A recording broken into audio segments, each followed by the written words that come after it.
Hello दोस्तों, नमस्ते भाई, गुड इवनिंग। कैसे हैं बच्चों आप सभी लोग? स्टूडेंट्स, क्या आपको मेरी आवाज आ रही है?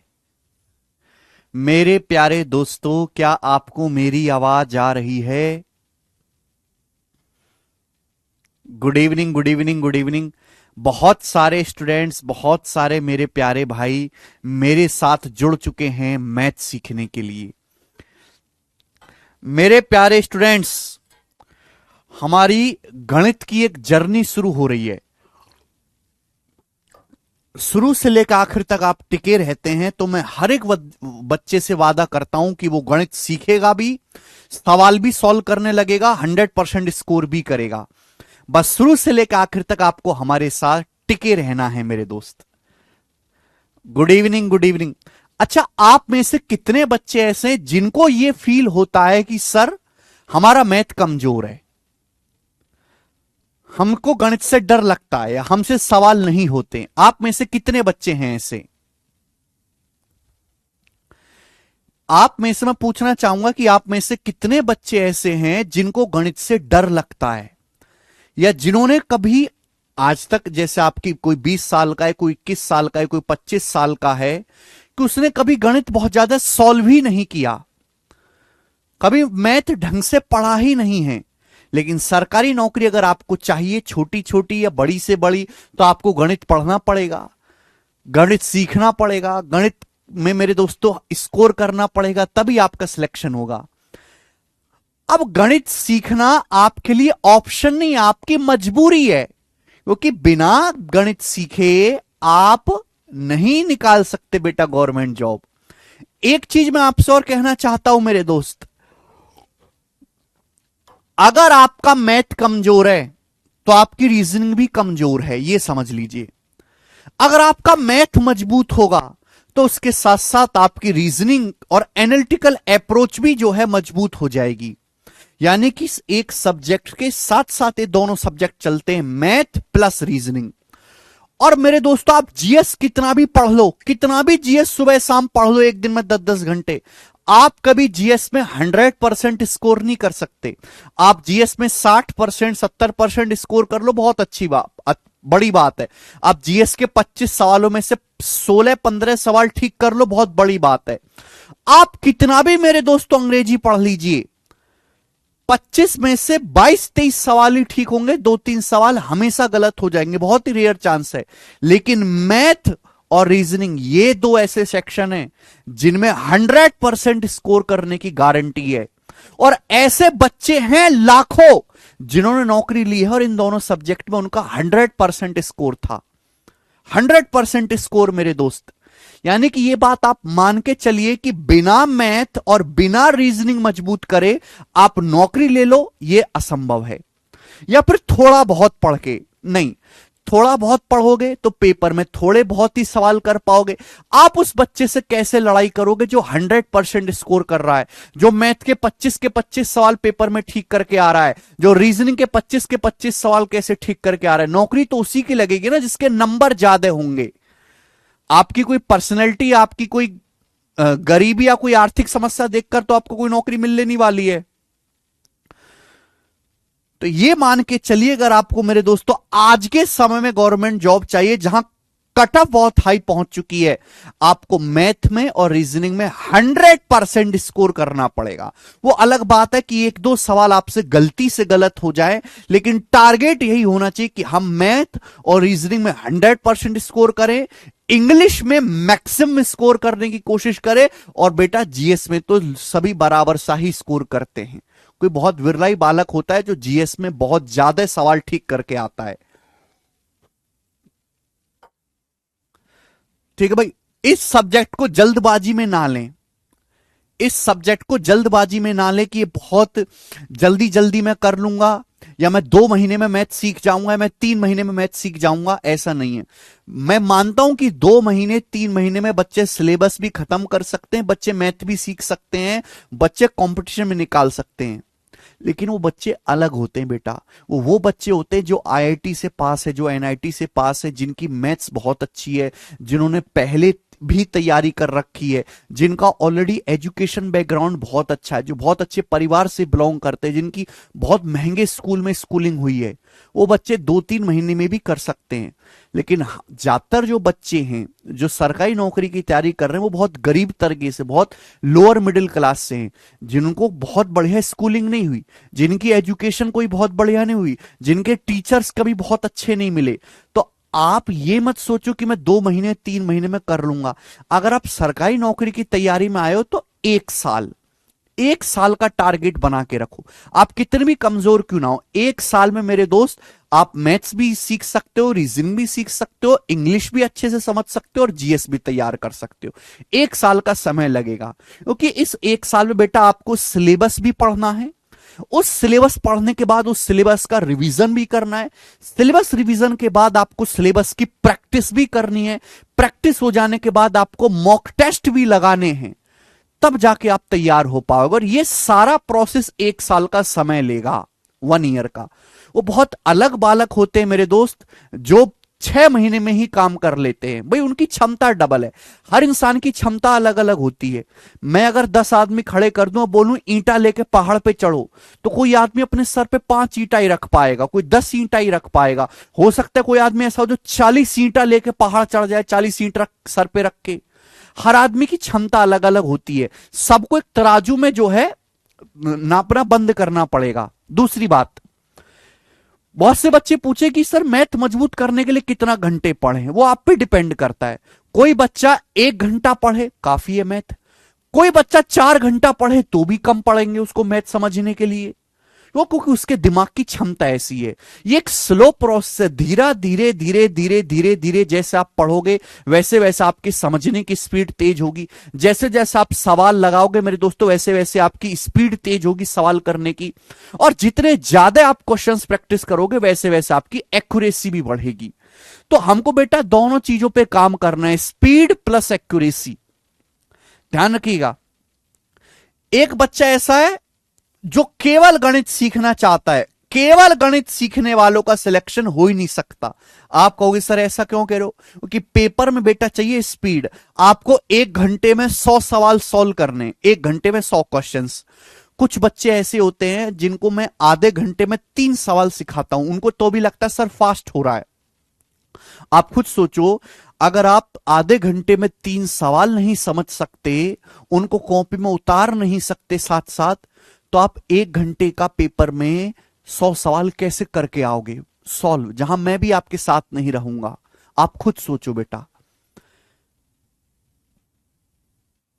देखो हमें थोड़ा स्पीड से तो पढ़ना पड़ेगा क्योंकि सिलेबस बहुत लंबा है, सिलेबस बहुत बड़ा है और समय जो है वो बहुत कम है। केवल हम गणित सीखने से काम नहीं चला सकते अगर हमारी स्पीड तेज ना हो। सिलेक्शन उसी का होगा जिसकी एक्यूरेसी भी बहुत अच्छी हो और जिसकी स्पीड भी बहुत अच्छी हो। आपको गणित पूरा आता है, भारत में ऐसे बहुत सारे बच्चे जिन्हें 1 घंटे की बजाय 3 घंटे दे दिए जाने कि 3 घंटे है, ले एसएससी सीजीएल प्री का पेपर सॉल्व कर ले। हर बच्चा कर लेगा, वो हर बच्चा कट ऑफ क्लियर कर लेगा, लेकिन समस्या यह है कि पेपर में 1 ही घंटे का होता है। ठीक है, तो आपको एक्यूरेसी पे भी ध्यान देना है मेरे दोस्तों और आपको स्पीड पे भी ध्यान देना है। और बेटा आप कहोगे सर ये कैसे बढ़ेगी, हमारी एक्यूरेसी और स्पीड कैसे मजबूत होगी, बताता हूं मैं आपको। थोड़ा सा ओवरव्यू लेते हैं मेरे भाई।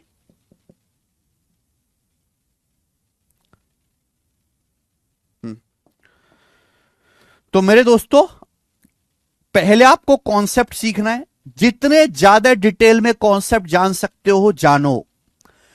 देखो कुछ चीजें ऐसी होती है, मैं क्लास में कितनी भी बार समझाऊं आपको तभी बहुत अच्छे समझ में आएंगे जब आप घर पे जाके 2-3 बार खुद से लिख के देखोगे। मैंने एक बात समझा दी, उसको घर पे जाके खुद से लिख के देखो,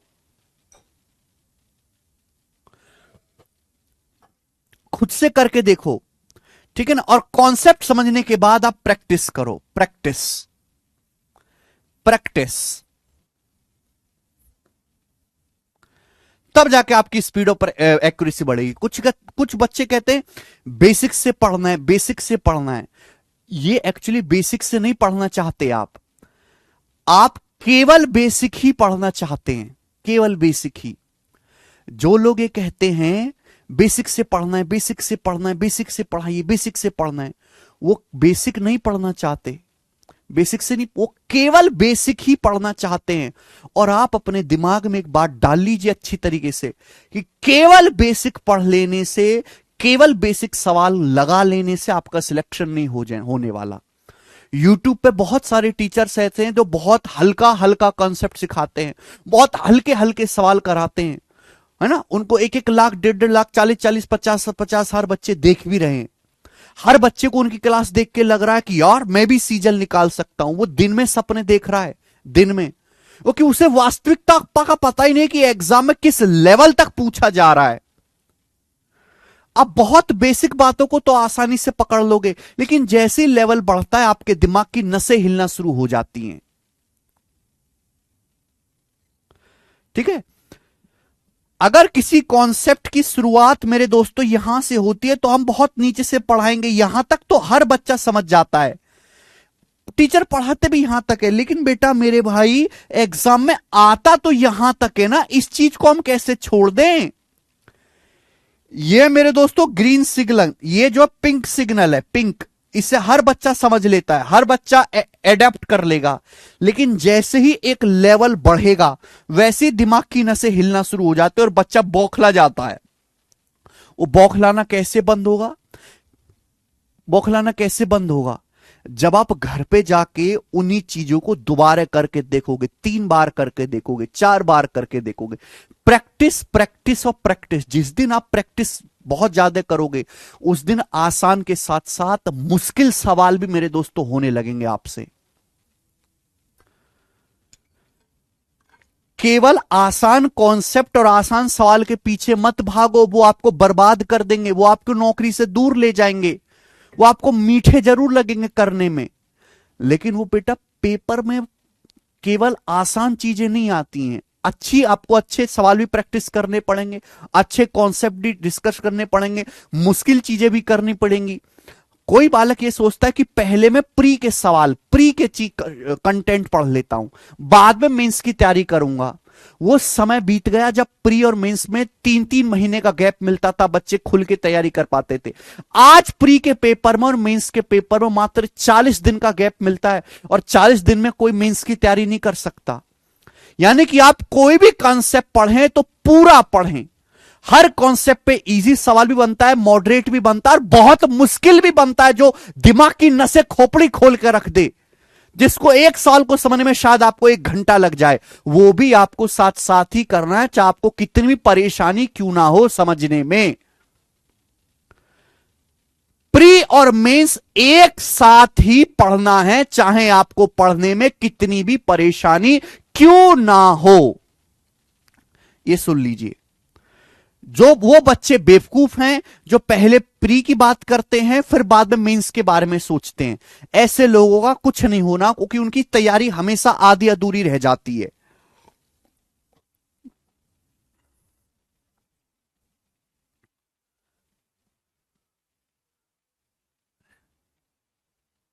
ठीक है जी। चलिए, दूसरी बात मेरे दोस्त कि हर साल सिलेबस तो सेम है, सिलेबस तो सेम है, बस 2-4 चैप्टर नए ऐड हुए, जैसे प्रोबेबिलिटी बढ़ गया है, स्टैटिक्स सांख्यिकी बढ़ गया है, लेकिन कंटेंट हर साल बढ़ता जा रहा है, बैच बढ़ता जा रहा है, नंबर ऑफ क्लास ज्यादा होती जा रही है, शीट में क्वेश्चंस की संख्या बढ़ती जा रही है। जैसे मेरे दोस्त, हम आज क्या शुरू करने वाले हैं? हम आज शुरू करने वाले हैं नंबर सिस्टम। हम आज क्या शुरू करने वाले हैं? नंबर सिस्टम, संख्या पद्धति, नंबर सिस्टम हम शुरू करने वाले हैं मेरे प्यारे दोस्त। तो जब मैं 2019 में पहली बार मैंने कैरिबल एप्लीकेशन पे जो है बैच पढ़ाया था नंबर सिस्टम, तो उस नंबर सिस्टम की मात्र मेरे दोस्तों 9 क्लास हुई थी, 9 क्लास हुई थी, और लगभग 140 सवालों में नंबर सिस्टम खत्म हो गया था। यह बात आप मान के चलिए कि जब मैंने 2019 में पहली बार पढ़ाया था तो नंबर सिस्टम की मात्र 9 क्लास हुई थी, 9 क्लास, और 140 सवाल में मेरे दोस्तों 140 क्वेश्चन में चैप्टर खत्म हो गया था।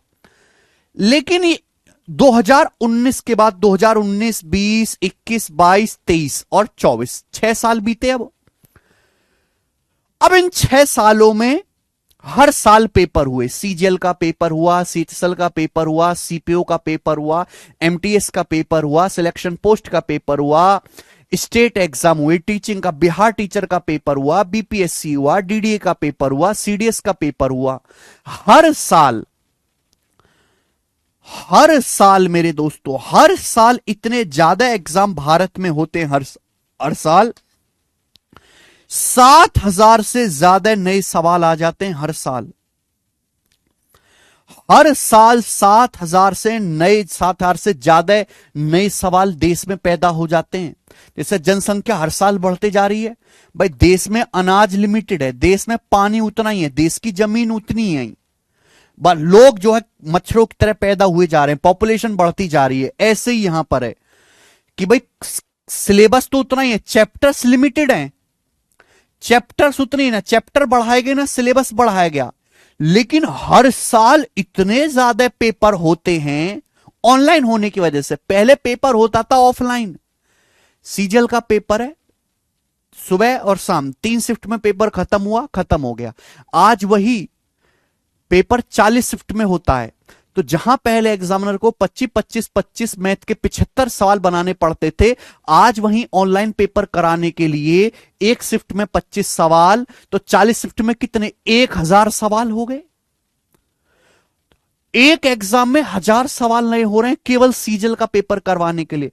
अब इन जो इतने सारे पेपर होते हैं हर साल सीजीएल के, भाई भरोगे तो आप सीजीएल का भी फॉर्म, आप सीटीएल का भी फॉर्म भरोगे, आप एमटीएस का फॉर्म भी भरोगे, आप कांस्टेबल की भर्ती निकल आएगी वो भी भरोगे, कुछ समय में बिहार कांस्टेबल की भर्ती निकलेगी आप वो भी भरोगे, क्योंकि फॉर्म बड़े सस्ते हैं आजकल सरकारी नौकरियों के, इसलिए बच्चा सारे फॉर्म भरता है और फिर सब में उम्मीद लगाता है कि मेरी सब में नौकरी लग जाए। अब ये इतने सारे जो सवाल हैं, ये सवाल हमें शीट में अपडेट करने पड़ते हैं। हर साल मेरे दोस्तों नए सवाल इसमें आते रहते हैं और हम शीट में ऐड करते रहते हैं। तो number of questions, number of classes और कंटेंट बहुत ज्यादा बढ़ गया। तो जहां पहले 9 क्लास में हो रहा था, आज वही मेरे दोस्तों लगभग आपकी 16 से 18 क्लास में जाके एक चैप्टर खत्म हो रहा है ये, और हमें 300 से ज्यादा क्वेश्चंस कराने पड़ रहे हैं, 300 से ज्यादा सवाल केवल नंबर सिस्टम सिखाने के लिए बच्चों को। यानी कि अगर आप आज से 5 साल पहले तैयारी करने आते तो जितनी मेहनत आपको आज करनी पड़ रही है, इसकी केवल आधी ही मेहनत करनी पड़ती और आपको केवल आधा ही पढ़ना पड़ता। अगर आप आज से 5 साल पहले तैयारी करते, जितना ज्यादा आप सरकारी नौकरी लेने में डिले हो गए, जितना ज्यादा, ये मेरी बात बहुत गौर से सुनेगा, कोई ये टीचर एक्सप्लेन नहीं करता इस तरीके से, ना बच्चे को ये सब गहराई पता। जितना ज्यादा डिले होता जाएगा उतने ज्यादा लोग ग्रेजुएट होते जाएंगे। वो सब कंपटीशन की दुनिया में सबको सरकारी नौकरी चाहिए, वो भीड़ बढ़ती चली जाएगी।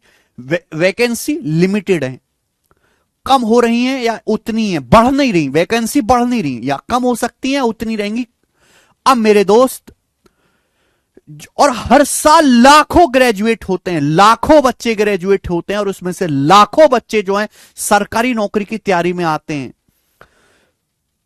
तो जैसे जैसे समय बीतता जा रहा है वैसे वैसे नंबर ऑफ क्लासेस बढ़ती जा रही हैं, वो कि हर साल नए नए सवाल आ रहे हैं, बच्चों को ज्यादा प्रैक्टिस कराना पड़ता है, ज्यादा टफ होता जा रहा है, चीजें ज्यादा डिटेल में बताना पड़ता है, ज्यादा टाइप के सवाल कराने पड़ते हैं।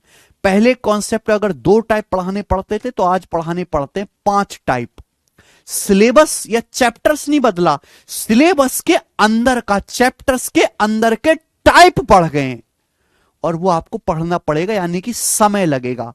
तो जहां 5 से 6 महीने में बैच खत्म होता था, आज वहां आपको 8 से 10 महीने देना पड़ेगा, तब जाके आप प्री प्लस मेंस दोनों के लिए तैयार हो पाओगे। प्री प्लस मेंस दोनों की बात कर रहा हूं मैं।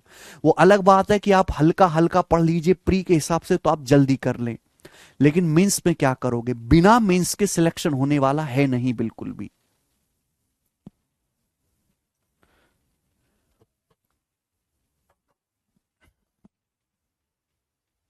ठीक है जी, तो ये सारी चीजें थी, मैंने आपको बता दिया कि कंपटीशन किस लेवल का होना है, उसी को ध्यान में रख के तैयारी करें मेरे प्यारे बच्चों।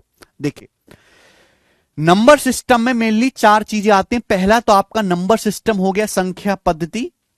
फिर आपका होता है मेरे दोस्तों एलसीएम और एचसीएफ, एलसीएम एचसीएफ मेरे दोस्तों, ठीक है ना।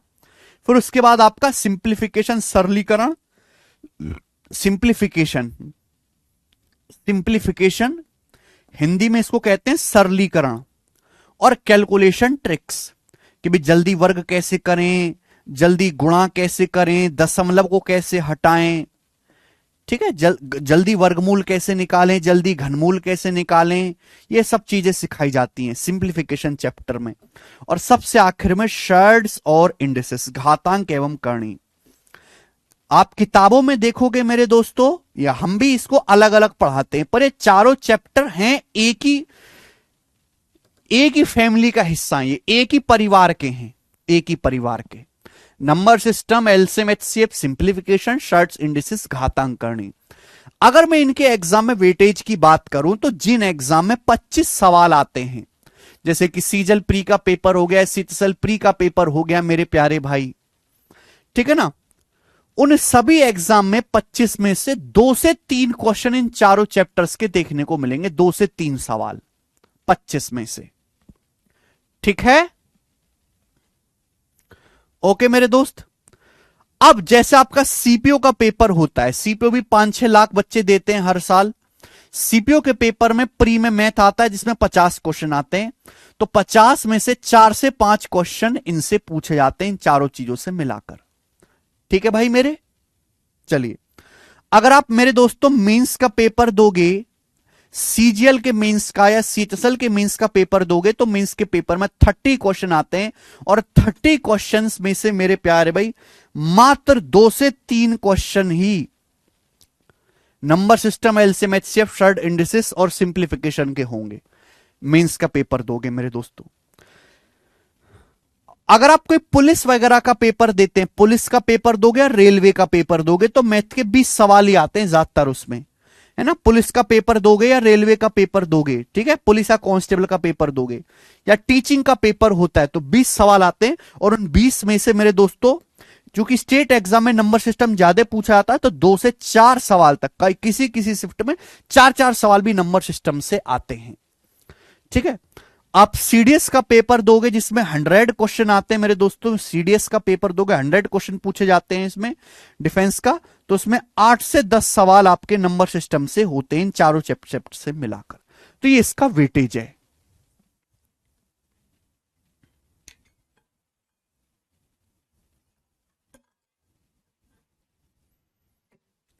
यानी कि 2 सवाल जो है,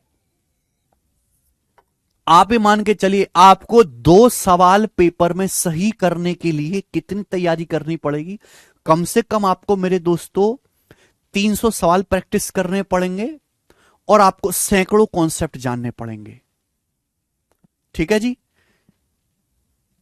एमटीएस के पेपर में भी मेरे दोस्तों 25 ही क्वेश्चन आते हैं, 2 से 3 क्वेश्चन उसमें होंगे नंबर सिस्टम इन सबके मिलाकर। हर एग्जाम का मैंने बता दिया है कि भाई जिस एग्जाम में इतने इतने क्वेश्चन आएंगे उसमें से number system, LCM HCF, simplification, short indices, इन चारों का कितना वेटेज रहेगा। ओके, चलिए अब शुरू करते हैं मेरे दोस्तों आज की क्लास, या फिर हम आज का कॉन्सेप्ट शुरू करें नंबर सिस्टम का बेटा कॉन्सेप्ट। तो आज की क्लास का मेरे प्यारे भाई कॉन्सेप्ट नंबर 1, आज की क्लास का कॉन्सेप्ट नंबर 1 बहुत डिटेल में, बहुत धीरे धीरे मैं पढ़ाऊंगा, कोई जल्दबाजी नहीं है, ठीक है जी। मैंने पूरे चैप्टर को कई सारी शीट्स में डिवाइड कर दिया। इस चैप्टर में 7 से 8 शीट होंगी, हर शीट में अलग अलग कॉन्सेप्ट, अलग अलग टाइप होंगे, अलग अलग वैरायटी होंगी, तो 7 से 8 शीट में मैंने पूरे चैप्टर को डिवाइड किया नंबर सिस्टम को, कॉन्सेप्ट 1। बच्चों क्या आप लोगों को भाग देना आता है? स्टूडेंट्स क्या आपको भाग देना आता है? मुझे बताओ क्या आप लोगों को भाग देना आता है? जैसे भाई एक संख्या है 58, मैं 58 को भाग देता हूं मेरे दोस्तों, किससे भाग दे देते हैं? 11 से। तो बताओ भाग देने पर क्या होगा? 58 को मैं 11 से भाग दूं, क्या आएगा मेरे प्यारे भाई? जल्दी से बताओ। सभी को भाग देना आता है, बहुत बेसिक सी बात से शुरुआत करेंगे। एक संख्या है 58, 58 को मेरे दोस्तों हम 11 से भाग देते हैं, तो बताइए कितनी बार भाग जाएगा? सभी को डिवाइड करना आता है?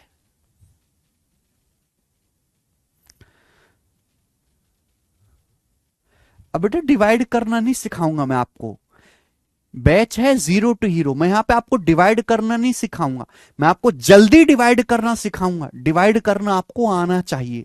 सरकारी नौकरी की तैयारी करने से पहले आपको भाग देना आना चाहिए, कि भाग देना सीखने की उम्र आपकी निकल गई। अब आपको क्या सीखना है कि हम जल्दी कैसे किसी संख्या में भाग दें, जल्दी। देखो अगर हम 58 को भाग दे 11 से, तो 58 तो 11 से पूरा भाग नहीं होगा। आप बताओ, 58 तो 11 से पूरा नहीं कटता। अब 58 से जस्ट छोटा है, हम 58 को भाग देना 58 को, 58 से जस्ट छोटा वाला ऐसा नंबर ढूंढो जो 11 से कटता हो। कौन सा है बेटा? 55। तो कितनी बार भाग जाएगा? 5 बार। 11 पंजे 55, 11 पंजे 55, 55 चला जाएगा मेरे प्यारे भाई। तो कितना शेषफल बच गया? 3। 3 मेरे दोस्तों आपका शेषफल बच गया, 3 आपका रिमाइंडर बच गया, 3। इसको बोलते हैं मेरे प्यारे भाई हम रिमाइंडर, या हिंदी में कहते हैं शेषफल। भाग देने पर सबसे आखिर में जो बच जाता है, भाग देने पर सबसे आखिर में जो बच जाता है नीचे, उसको हम रिमाइंडर या हिंदी में शेषफल कहते हैं, शेषफल। यही है, ये बात सभी को पता है कि भी 58 से जस्ट छोटा ये नंबर ढूंढो जो 11 से कटता है। आप कहोगे सर 55, 11 पंजे 55 जाएगा, कितना बच जाएगा? 58 में से 55 घटाना पड़ेगा, घटाने पर नीचे 3 बच जाएगा, इसे हम 3 कहते हैं, इसे हम कहते हैं शेषफल या रिमाइंडर मेरे प्यारे बच्चों। इतना ही आपको समझना है, इतनी ही काफी है, इतनी ही मेरे दोस्तों आपका धन्यवाद है अगर आप बेहतरीन जानते हैं। अगर आखिर में शेषफल 3 बच रहा है, तो इसका मतलब ये जो नंबर 58 है, ये जो नंबर 58 है, ये 11 से भाग नहीं होता। ये जो नंबर 58 है मेरे दोस्तों, ये 11 से पूरा डिवाइड नहीं हुआ, 11 से पूरा भाग नहीं हुआ। आप बोलोगे हां जी सर, आपने बिल्कुल अच्छी बात यहां पर हमें बताई और हमें मजा आ गया। यानी कि ये जो नंबर 58 है, जब मैंने 11 से भाग किया तो आखिर में 3 शेषफल बच गया, शेषफल बच गया, यानी कि 58 11 से पूरा भाग नहीं हुआ। अब पूरा भाग हो जाने का क्या मतलब है, या इंग्लिश में कहें कंप्लीटली डिविजिबल का क्या मतलब है? अगर आखिर में शेषफल 0 बच जाए तो हम उसको कहते हैं कि भाई पूरा पूरा भाग हो गया। जैसे मेरे प्यारे भाई ये है 112, अब 112 को मेरे प्यारे भाई मैं 14 से डिवाइड करूं, बताओ कितनी बार जाएगा बेटा? कैसे भाग करेंगे 112 को 14 से?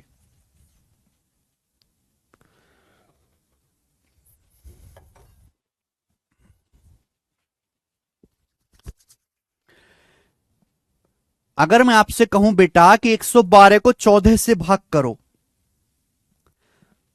जल्दी से बताइए, तो कितनी बार भाग जाएगा? आप कहोगे सर ये तो 14 अट्ठे 112 होता है, सर ये तो 14 अट्ठे 112 होता है, ये तो सर पूरा का पूरा कट गया। अब 112 में से 112 घटाएंगे तो क्या बच गया? शेषफल 0 बच गया, रिमाइंडर 0 बच गया। यानी कि जब मैं 112 को 14 से भाग देता हूं तो आखिर में रिमाइंडर कितना बच रहा है बेटा? शेषफल 0 बच रहा है, 0। शेषफल क्या आ रहा है भाई मेरे? 0। इसका मतलब ये जो 112 है, ये जो नंबर 112 है, ये 14 से कंप्लीटली डिविजिबल है, पूरा डिवाइड होता है 14 से। ये जो नंबर 112 है, ये 14 से कंप्लीटली डिविजिबल है। या फिर ये जो नंबर 112 है, 14 से पूरा पूरा भाग होता है, 14 से पूर्णतः विभाज्य है। ये जो नंबर 112 है मेरे प्यारे भाई, ये 14 से कंप्लीटली डिविजिबल है। अगर आखिर में रिमाइंडर 0 बचता है तो हम ये कहेंगे कि ये जो हमारी संख्या 112 है, हम भाग किससे दे रहे हैं यहां पर? 14 से। वो 14 से पूरा पूरा भाग होती है, 14 से कंप्लीटली डिविजिबल है। बात सही है? आप बोलोगे हां जी सर बिल्कुल सही, कोई तकलीफ नहीं। अगर मैं इस बात को मैथमेटिक्स में और बेहतर तरीके से लिखूं तो मैं ये कहूंगा कि ये जो 14 है, 112 14 से पूरा पूरा भाग हो गया। 112 जो है 14 से पूरा पूरा डिवाइड हो गया, कंप्लीट डिवाइड हो गया। यानी कि जो 14 है मेरे दोस्तों, ये जो संख्या 14 है, 14 ये 112 का एक फैक्टर है, 112 का एक गुणनखंड है। 14 जो है 112 का क्या है मेरे प्यारे भाई? एक फैक्टर है। हिंदी में हम लोग इसको कहते हैं गुणनखंड। 14 जो है 112 का एक फैक्टर है या गुणनखंड है। गुणनखंड, गुणनखंड, खंड मतलब होता है टुकड़ा, गुणन मतलब गुणा का एक टुकड़ा। गुणनखंड को मैं अगर देसी भाषा में कहूं बच्चा, 14 जो है 112 का एक बच्चा है। 112 14 से पूरा पूरा भाग हो रहा है, क्योंकि भाग देने पर शेषफल क्या बच रहा है? 0 बच रहा है। तो ये जो एक 14 है ये 112 का एक बच्चा है। 112 में ऑलरेडी 14 छुपा हुआ होता है। 112 का मतलब ही होता है बेटा 14 अट्ठे 112। तो 112 में ऑलरेडी 14 छुपा होता है। 112 के अंदर खुद 14 छुपा हुआ होता है। 112 में 14 पहले से शामिल होता है, यानी कि 112 का एक बच्चा है 14। तो मेरे दोस्तों अगर किसी संख्या को 112 को 14 से डिवाइड करने पर रिमाइंडर 0 आ रहा है, तो इसका मतलब ये जो संख्या 14 से भाग देने पर शेषफल 0 आ रहा है, तो ये संख्या 14 112 का एक फैक्टर या गुणनखंड कहलाती है, यानी कि एक बच्चा है। समझ में आए मेरे प्यारे भाई? अरे पढ़ने पे ध्यान दीजिए। वो भी होगा आकाश। यहां तक किसी बच्चे को कोई समस्या?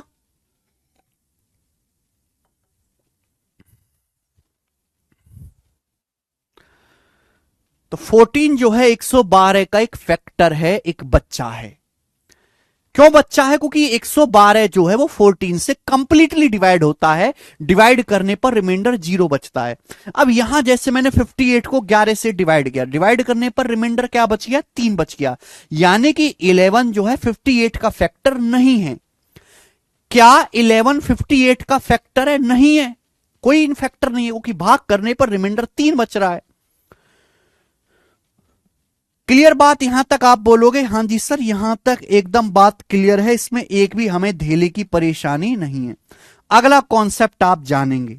अगला कॉन्सेप्ट देखो, अगर बच्चा है तो पापा भी होंगे। तो मैं ये कह सकता हूं कि जब हम 112 को डिवाइड करते हैं 14 से, तो डिवाइड करने पर रिमाइंडर 0 आ रहा है। यानी कि ये जो संख्या 112 है हमारी, ये जो संख्या 112 है ये 14 से पूरा पूरा डिवाइड हो गई, यानी कि 14 112 का एक फैक्टर है। या फिर मैं उल्टा कहूं तो मैं ये कहूंगा कि ये जो संख्या 112 है, 112 14 का एक मल्टीपल है। 112 जो है वो 14 का एक मल्टीपल है। Multiple, multiple, multiple. हिंदी में हम लोग कहते हैं इसे गुणक। हिंदी में हम लोग क्या कहते हैं बेटा? इसे गुणक। गुणक 112 जो है वो 14 का एक पापा है। 112 में ऑलरेडी 14 छुपा हुआ होता है। 14 की किसी संख्या 8 में गुणा करने पर 112 आ रहा है। यानी कि जो 112 है 14 का एक मल्टीपल है, एक गुणक है। मल्टीपल का मतलब 14 की किसी नंबर में गुणा करके 112 आएगा। तो 112 क्या बन गया? 14 का मल्टीपल बन गया। तो मल्टीपल का मतलब होता है बेसिकली पहाड़ा। जैसे मेरे दोस्तों मैं आपके सामने एक संख्या लिखता हूं 14। मैंने आपके सामने एक संख्या लिख दी बेटा 14। तो 14 के मल्टीपल क्या क्या होंगे?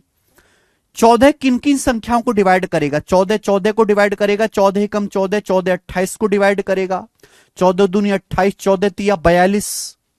14 जो है 42 को भी भाग करेगा 3 बार, 14 चौका 56, 56 को भी भाग करेगा 4 बार, 14 पंजे 70, 70 को भी भाग करेगा, 14 चिंग 84। तो ये सब जो संख्याएं 14 के मल्टीपल हैं, ये सब 14 के मल्टीपल्स हैं। 14 के मल्टीपल्स।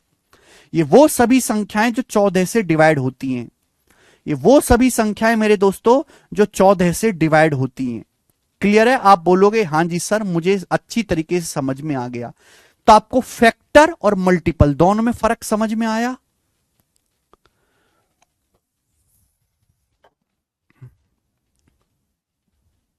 अरे भाई आकाश, चुपचाप पढ़ी बेटा, मुर्दे की तरह चुपचाप बिना कुछ बोले।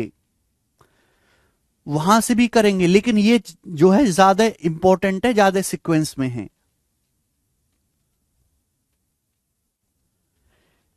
आकाश, क्या आपको फैक्टर और मल्टीपल समझ में आया कि मल्टीपल क्या होता है, फैक्टर क्या होता है? अगर हम किसी संख्या 112 को डिवाइड करते हैं 14 से डिवाइड करने पर रिमाइंडर 0 आ रहा है, तो हम ये कहेंगे कि जो संख्या 14 है 112 का एक बच्चा है। बच्चा मतलब फैक्टर।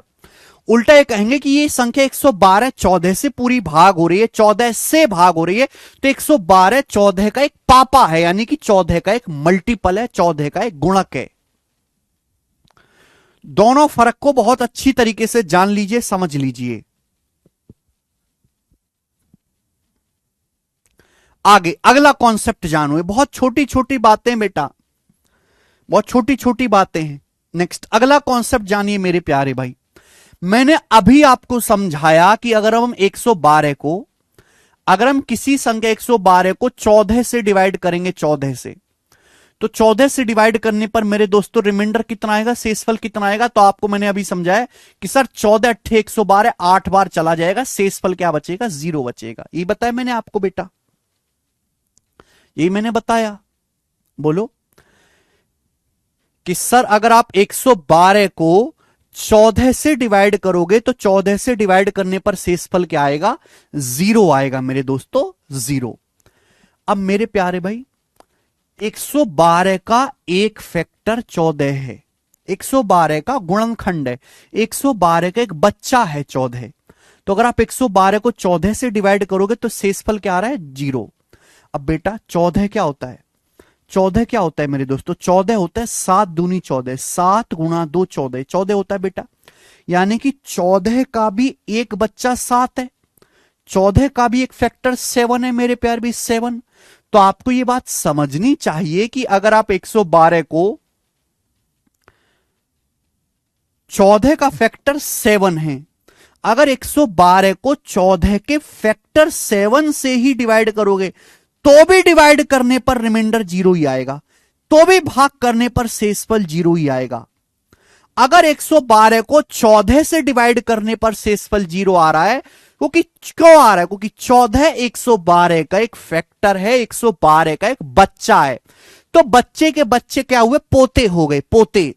तो अगर आप 14 के भी फैक्टर, 14 का फैक्टर 7 भी होता है, 2 भी होता है, अगर आप 14 को 7 से भाग करेंगे तो भी पूरा डिवाइड होगा, 14 को 2 से भाग करेंगे तो भी पूरा का पूरा भाग होगा। विकास कुमार यादव सर, शुरू में सब समझ आता है लेकिन बाद में नहीं आने लगता है, क्योंकि विकास कुमार यादव आपके दिमाग की क्षमता भी इतनी है कि केवल आपका दिमाग आसान चीजों को ही पढ़ सकता है और समझ सकता है, बहुत वीक है। बहुत सारे बच्चों के पास समस्या यह है कि सर ऐसी हल्की हल्की बातें तो हम समझ लेते हैं, बाद में खोपड़ी गर्म हो जाती, समझ ही नहीं आता, क्योंकि आपके दिमाग की भी मानसिक क्षमता नहीं है उतनी कि आप उस लेवल को अटेन कर पाए, उस लेवल को फिट कर पाए। वो लेवल कैसे होगा? कोई फर्क नहीं पड़ता समझ में आए या ना आए, केवल मुर्दे की तरह पढ़ते रहो, केवल मुर्दे की तरह पढ़ते रहो, पढ़ते रहो, पढ़ते रहो, पढ़ते रहो, पढ़ते रहो, पढ़ते रहो, मुर्दे की तरह पढ़ते रहो, पढ़ते रहो, पढ़ते रहो, पढ़ते रहो, पढ़ते रहो, बिना हलक से आवाज निकाले मुर्दे की तरह पढ़ते रहो, बिना ये देखे कि मैं क्या कर रहा हूं, मैं क्या सीख रहा हूं। एक दिन आपके दिमाग का जो लेवल है वो बढ़ेगा, इंक्रीज होगा, और वो ऐसा समय होगा कि जब आप तो टीचर कुछ भी बताए, कुछ भी बताए टीचर, आपका दिमाग तुरंत रिस्पॉन्ड करेगा। ये सब कुछ ट्रेनिंग का खेल है, ट्रेनिंग का खेल, ट्रेनिंग का। जितना ज्यादा आप दिमाग को ट्रेन करोगे उतना ज्यादा ही आपके हिसाब से काम करेगा। जब नया लड़का फौज में भर्ती होता है तो उसका शरीर देखो कैसा सॉफ्ट सा होता है, उसके हाथ कितने मुलायम होते हैं। जब फौज में जाने से पहले उसकी साल भर की ट्रेनिंग होती है, उसके बाद देखना उसके ये डोले शोले एकदम टाइट हो जाते हैं, ये हाथ एकदम ऐसे सॉलिड हो जाते हैं। क्यों? क्योंकि उसकी शरीर को 1 साल की टफ ट्रेनिंग दी गई है। सुबह 4 बजे उठाया और रात 9 बजे तक ट्रेनिंग, कभी एक्सरसाइज कर रहे हैं, कभी मैदान में दौड़ रहे हैं, कभी बंदूक से एक्सरसाइज कर रहे हैं। क्या 1 साल शरीर को ट्रेनिंग दी। दिमाग भी ट्रेनिंग का खेल है। जितना ज्यादा आप दिमाग को ट्रेन करोगे उतना ज्यादा मेरे दोस्तों आपका दिमाग चलेगा। आप बहुत लेट हो गए काम करने में। बहुत सारे बच्चे ऐसे हैं जो बचपन से दिमाग को ट्रेन कर चुके हैं। कोई बच्चा 8वीं क्लास में, 9वीं क्लास में, जैसे मैं खुद का एग्जांपल लूं, जब मैं 9th क्लास में था तो मैं डेली 4-5 घंटे मैथ पढ़ता था। और जब मैं 12th में था तो मैंने डेली 7 से 8 घंटे मैथ पढ़ा, डेली केवल मैथ 7 से 8 घंटे, और उसके बाद 5-6 घंटे फिजिक्स। तो मैं, अगर कोई बच्चा 7 से 8 घंटे अपने बचपन में मैथ्स पढ़ रहा है तो उसका दिमाग वहीं ट्रेन हो गया। आपने वो काम नहीं किया, आपकी ट्रेनिंग बाकी है, वो अब आपको करनी पड़ेगी। बुढ़ापे में आके लेट हो गए आप।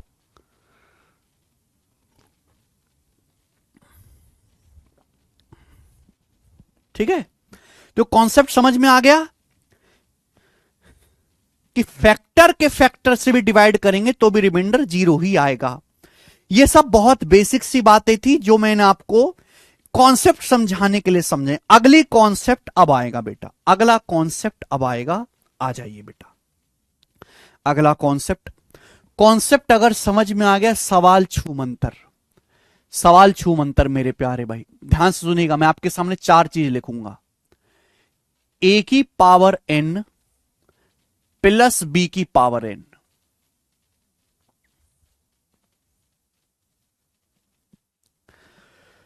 अगला, ए की पावर n प्लस बी की पावर n। फिर से यहां देखिए, ए की पावर n माइनस बी की पावर n। फिर से यहां ए की पावर n माइनस बी की पावर n। आप कहोगे सर आपने एक ही बात को 2-2 बार क्यों लिखा है? चलिए खत्म करते हैं आपका डाउट। ए की पावर n प्लस बी की पावर n में मेरे दोस्तों यहां जो पावर n है वो एक विषम संख्या है। विषम संख्या वो संख्या होती है जो 2 से भाग नहीं होती, जैसे 3, 5, 7, 11। ये वो नंबर है जो 2 से डिवाइड नहीं होते मेरे दोस्तों। तो पावर n जो है यहां पर एक ऑड नंबर है, एक विषम संख्या है, विषम संख्या। ए की पावर n प्लस बी की पावर n, यहां पावर जो है n, ये ऐसा नंबर है मेरे दोस्तों कि एक इवन नंबर है, इवन नंबर। यहां n जो है वो इवन नंबर है मेरे प्यारे भाई, एक सम संख्या है, सम संख्या, एक इवन नंबर है, सम संख्या। आइए, ए की पावर n माइनस बी की पावर n। बेटा यहां जो पावर n है ये एक ऑड नंबर है, ऑड नंबर, यानी कि एक विषम संख्या है, विषम संख्या। और यहां जो पावर n है, ए की पावर n माइनस बी की पावर n, यहां पावर n एक इवन नंबर है।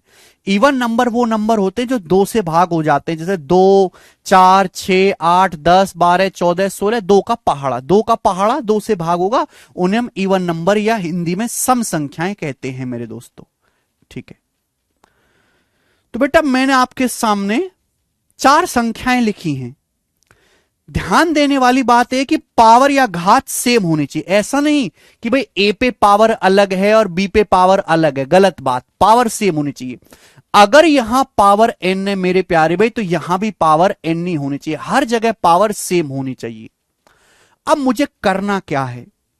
मुझे यह पता लगाना है कि जो चारों संख्याएं आपके सामने बोर्ड पर लिखी हैं, जो चारों संख्या आपके सामने बोर्ड पर लिखी हैं, इनमें a प्लस बी और a माइनस बी से कौन कौन भाग होता है? इनमें a प्लस बी और a माइनस बी से कौन कौन डिवाइड होता है, ये बताओ।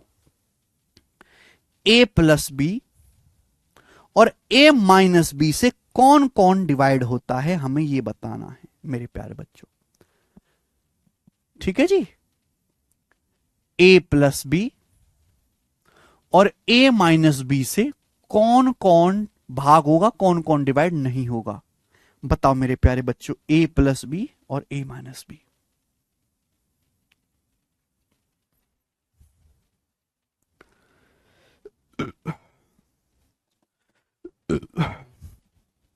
जैसे ध्यान से सुनिएगा मेरे प्यारे बच्चों, अगर आपके सामने कोई संख्या लिखी हुई है ए की पावर एन प्लस बी की पावर एन, जहां पावर एन एक विषम संख्या है, जहां पावर एन एक विषम संख्या है मेरे प्यारे भाई, एक ऑड नंबर है, चाहे कुछ भी हो, चाहे पावर 1 हो, 3 हो, 5 हो, 7 हो, 9 हो, 11 हो, 13 हो, ऑड पावर होनी चाहिए। तो ये नंबर बीच में प्लस है, ए की पावर एन प्लस बी की पावर एन हमेशा ही ए प्लस बी से डिवाइड होगा, हमेशा। ऐसा हर एक नंबर हमेशा ए प्लस बी से डिवाइड होगा, ऑलवेज, चाहे कोई भी नंबर लिखा हुआ हो, लेकिन ए माइनस बी से डिवाइड नहीं होगा। हमेशा ये ए प्लस बी से भाग होगा, लेकिन ए माइनस बी से भाग नहीं होगा। चलो, नहीं समझोगे? जब तक मैं पूरी बात ना कह दूं मेरे प्यारे भाई, कुछ ना कहें अपने मुंह से, जब तक मैं पूरी बात ना समझा दूं। मैंने लिखा ए की पावर एन प्लस बी की पावर एन। पावर क्या है? एक ऑड नंबर आपको लेना है, ऑड नंबर, एक विषम संख्या आपको लेनी है।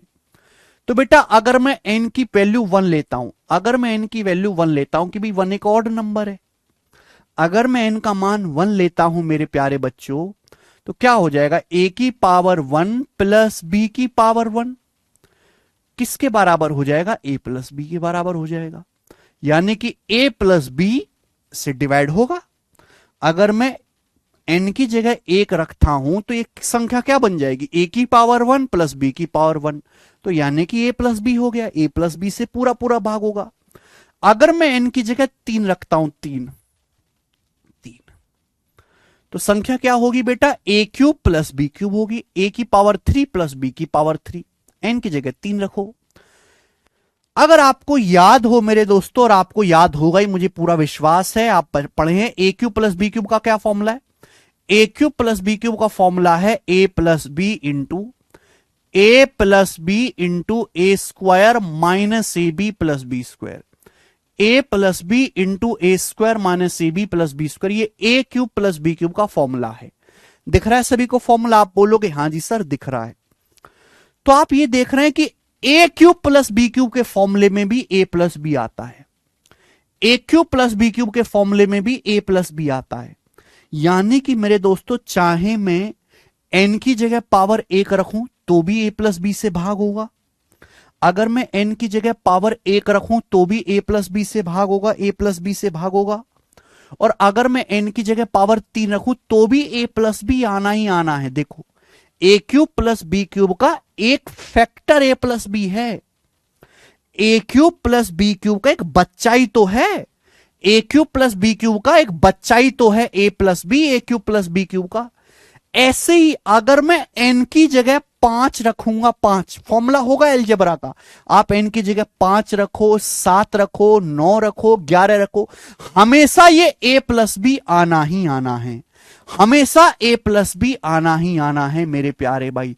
तो यानी कि एक नियम बन गया कि आप n की जगह कुछ भी पावर रखो, मैंने आपको 1 और 3 रख के दिखाया, हमेशा a प्लस बी आएगा ही आएगा, a प्लस बी से डिवाइड होगा ही होगा मेरे दोस्त।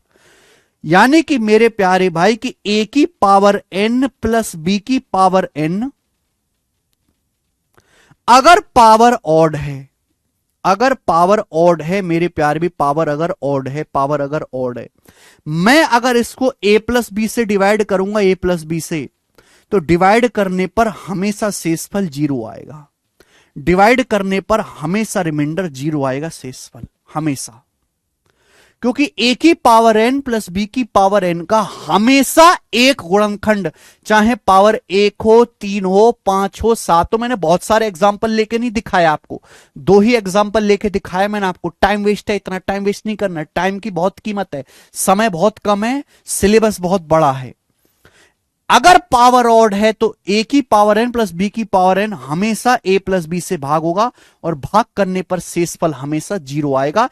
a की पावर n प्लस b की पावर n का ऑलवेज एक फैक्टर ए प्लस बी होगा। ए की पावर एन प्लस बी की पावर एन का हमेशा फैक्टर ए प्लस बी होगा, लेकिन ए माइनस बी नहीं होगा। ए माइनस बी का कोई जिक्र ही नहीं है। ए की पावर एन प्लस बी की पावर एन का हमेशा एक फैक्टर, हमेशा एक गुणनखंड ए प्लस बी होगा अगर पावर ऑड है। ए माइनस बी नहीं होगा, क्योंकि ए माइनस बी आ ही नहीं रहा। अब जैसे मैं आपसे एग्जाम्पल पूछूं, एग्जाम्पल की ये बताओ बेटा, ये बताओ जरा कि 15 की पावर 31 प्लस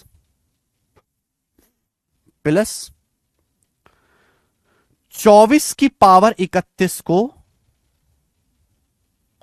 39 से भाग देने पर कितना शेषफल आएगा? ये मेरा सवाल है आप लोगों से, बताना जरा, करके बताओ जल्दी से।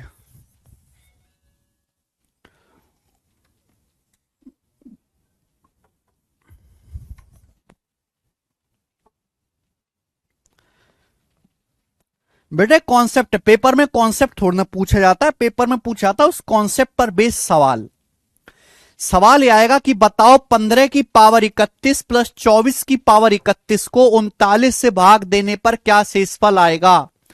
यही हेडिंग होगा सवाल का। 15 की पावर 31 प्लस 24 की पावर 31 को 39 से डिवाइड करने पर, 39 से भाग देने पर क्या शेषफल आएगा। तो सबसे पहले आपको पहचानना पड़ेगा कि भैया ये जो सवाल में हमको दिया गया है ये किस फॉर्म का है, ये क्या दिया गया मुझे सवाल में सबसे पहले पहचानना पड़ेगा। तो आप कहोगे सर ये देखो, ये ए की पावर एन बीच में प्लस, ए की पावर एन प्लस बी की पावर एन है, ये ए की पावर एन प्लस बी की पावर एन है। जहां पावर कैसी है, पावर ऑड है। पावर कैसी है मेरे दोस्तों, पावर एक ऑड नंबर है, विषम संख्या 31 2 से भाग नहीं होता। और मैंने अभी समझाया कि ए की पावर एन प्लस बी की पावर एन, ये जो नंबर है ए की पावर एन प्लस बी की पावर एन, अगर ये नंबर ए की पावर एन प्लस बी की पावर एन है, पावर अगर ऑड है, पावर अगर विषम नंबर है, तो ये हमेशा ए प्लस बी से डिवाइड होगा। ये नंबर हमेशा 15 प्लस 24 कितना होता है, 39। ये नंबर हमेशा 39 से पूरा डिवाइड होगा। ये नंबर हमेशा 39 से डिवाइड होगा, और 39 से डिवाइड होने पर रिमाइंडर कितना आएगा, 0। खत्म, बस सिंपल सी बात है।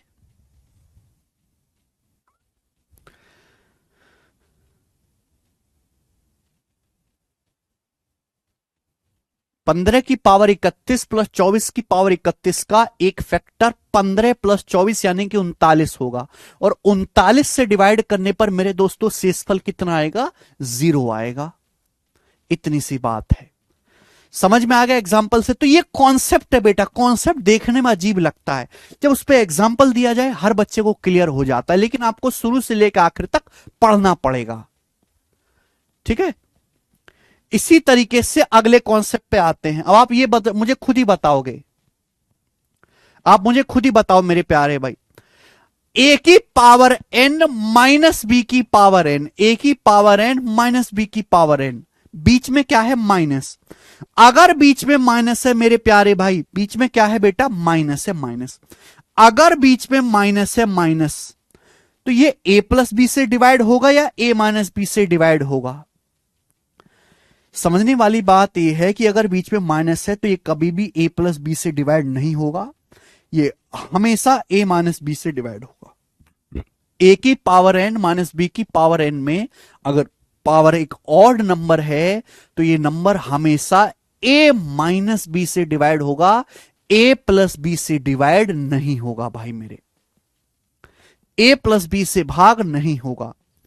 यह भी मैं आपको बड़ी डिटेल में लिख के बता देता हूं कि दोस्त ए की पावर एन माइनस बी की पावर एन, कभी भी इस टाइप की कोई संख्या आपको लिखी हुई मिले, कभी भी इस टाइप की कोई संख्या आपको लिखी हुई मिले, बस ये चेक कर लेना कि पावर क्या है। अगर पावर ऑड है तो ये नंबर हमेशा ए माइनस बी से डिवाइड होगा।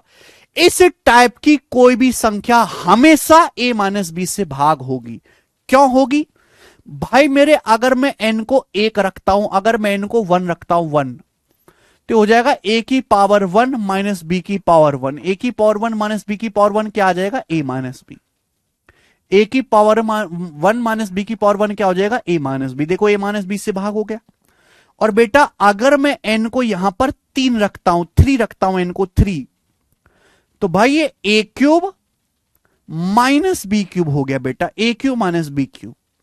a cube minus B cube का formula a minus B into A square plus A B plus B square, formula होता है A cube minus B cube का फॉर्मूला। यानी कि अगर मैं पावर 1 रखता हूं, n की जगह 1 रखता हूं, तो भी मेरे दोस्तों a माइनस बी से भाग हो रहा है। मैं n की जगह 3 रख रहा हूं तो भी a माइनस बी से डिवाइड हो रहा है। हालांकि आपको फॉर्मूला याद नहीं है, मेरे को तो याद है ना, आपको याद करने की जरूरत भी नहीं है। अगर मैं n की जगह 5 रखूं ना, 5, अगर मैं n की जगह 5 रखूं तो a की पावर 5 माइनस बी की पावर 5 का फॉर्मूला होता है a माइनस बी। ये फॉर्मूला होता है, आपको याद नहीं है, मुझे याद है बेटा। a की पावर 4 3 2 1 0, b की power 4 B cube B square B, ये फॉर्मूला होता है बेटा। ये फॉर्मूला होता है ए की पावर 5 माइनस बी की पावर 5 का। आपको बड़ा अजीब लग रहा होगा, बुरा लग रहा होगा देखने में, मैं तो कह ही नहीं रहा याद करो आपको। हमें तो केवल एक कॉन्सेप्ट समझाना है कि भाई चाहे n की जगह आप 1 रखो तो भी a माइनस बी से भाग होगा, n की जगह आप 3 रखो तो भी a माइनस बी आएगा, आप n की जगह 5 रखो तो भी a माइनस बी आएगा। क्योंकि पावर ऑड होने पर a की पावर n माइनस बी की पावर n में पावर ऑड होने पर हर फॉर्मूले में a माइनस बी आना ही आना है। a माइनस बी एक फैक्टर हमेशा बनेगा ही बनेगा, a माइनस बी आना ही आना है, a माइनस बी आना ही आना है।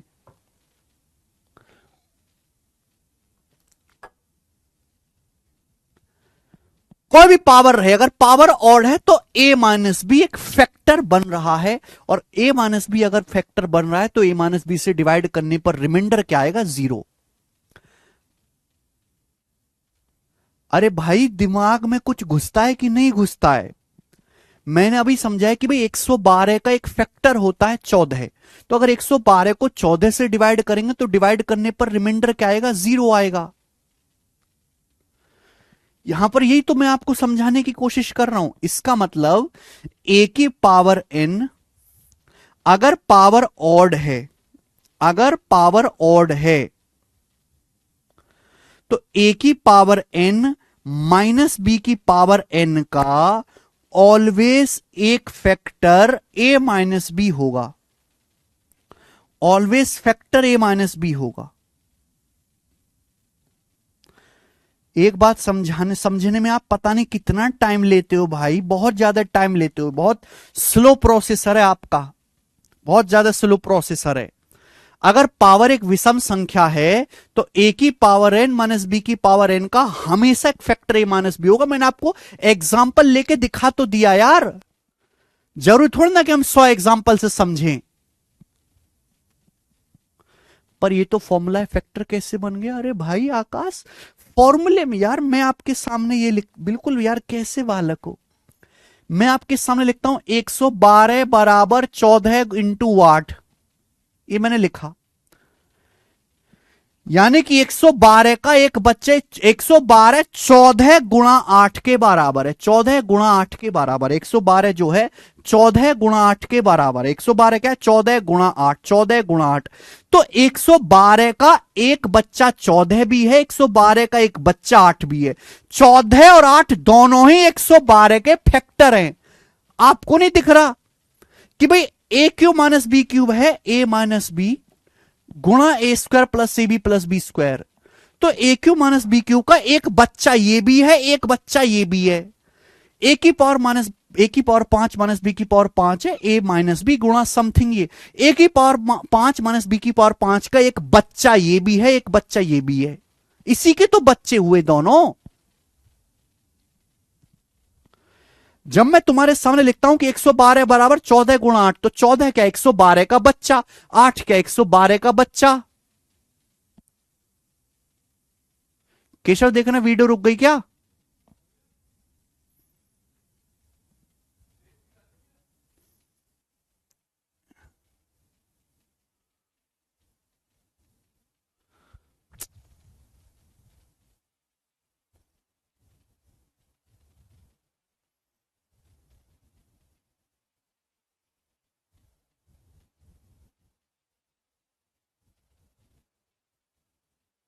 केशव क्लास नहीं चल रही, देखो जरा।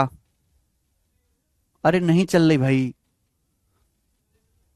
लाइव क्लास बंद हो गई है।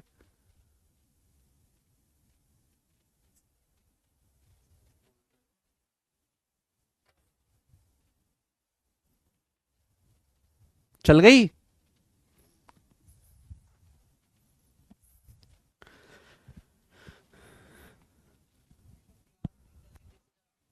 चल रही है। ये आपको याद नहीं कर रहे बेटा, ये तो मैंने आपको समझाने के लिए लिख दिए हैं।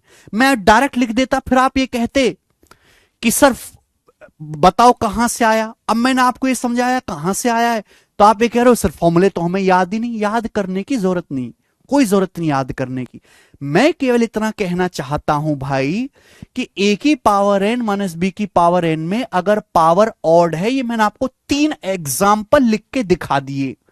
इन एग्जाम्पल से मैं देख सकता हूं कि हमेशा ए माइनस बी एक गुणनखंड बन रहा है, फैक्टर बन रहा है। इसका मतलब ए की पावर एन माइनस बी की पावर एन का हमेशा एक फैक्टर ए माइनस बी होगा। अगर पावर एक ऑड नंबर है, एक विषम संख्या है, तो ए की पावर एन माइनस बी की पावर एन हमेशा ए माइनस बी से डिवाइड होगा, ऑलवेज ऑलवेज। अब जैसे मैं आपसे सवाल पूछूं, ये बताओ जरा, हम आपसे सवाल पूछते हैं मेरे प्यारे भाई। क्या सवाल ले ले बेटा, ये बताओ। 73 की पावर 59 माइनस 13 की पावर 59 को 15 से डिवाइड करने पर, 15 से डिवाइड करने पर कितना शेषफल आएगा? ये मेरा सवाल है आपसे, बताओ बेटा।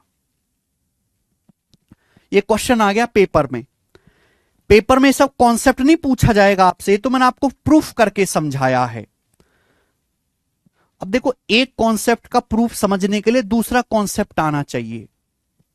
73 की पावर 59 माइनस 13 की पावर 59 को 15 से भाग देने पर क्या शेषफल आएगा? पेपर में सवाल ही आएगा। तो सबसे पहले ये पहचानो किस टाइप की संख्या दी हुई है।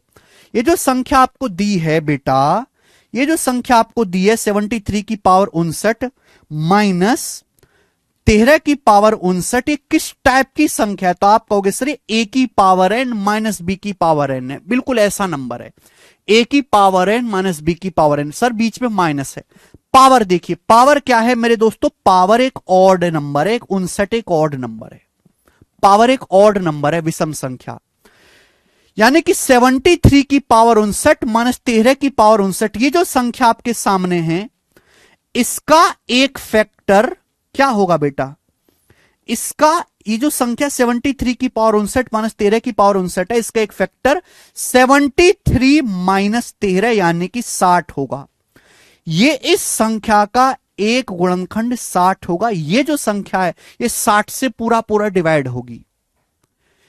ये जो संख्या है 60 से पूरा पूरा डिवाइड होगी। इस संख्या का एक बच्चा 60 है। अब आप मुझे खुद बताओ, अगर कोई संख्या 60 से डिवाइड होती है तो वो संख्या 15 से डिवाइड भी होगी। भाई अगर कोई संख्या 60 से डिवाइड होती है तो 60 का ही एक बच्चा होता है बेटा 15। 15 चौका 60, 60 का ही एक बच्चा होता है 15। अगर इस संख्या का, ये जो आपके सामने संख्या लिखी हुई है, इस संख्या का एक फैक्टर है 73 माइनस 13 ए माइनस बी, ए की पावर एन माइनस बी की पावर एन में अगर पावर ऑड है तो इसका एक गुणनखंड 73 माइनस 13 60 होगा। अगर ये संख्या 60 से भाग हो रही है तो ये संख्या 60 का ही एक फैक्टर मेरे प्यारे भाई 15 है, तो 15 से भी भाग होगी, और 15 से भाग देने पर शेषफल क्या आएगा? रिमाइंडर 0 आएगा, 0। तो इसका आंसर क्या आएगा बेटा? 0। ठीक है, चलिए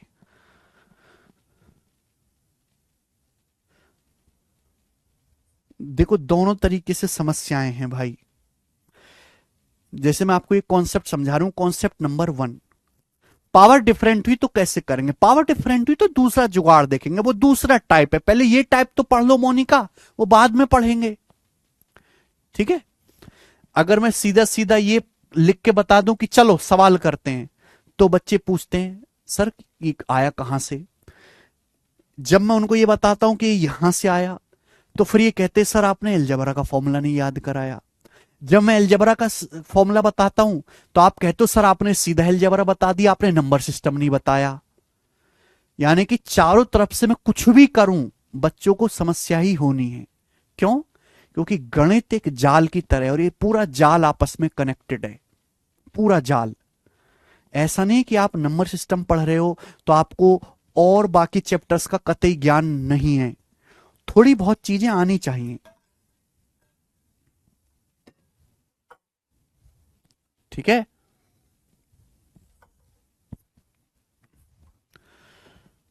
और जरूरी नहीं कि हमारे एक चीज का प्रूफ समझें, ये जरूरी नहीं है कि हम एक हर एक चीज का प्रूफ समझें,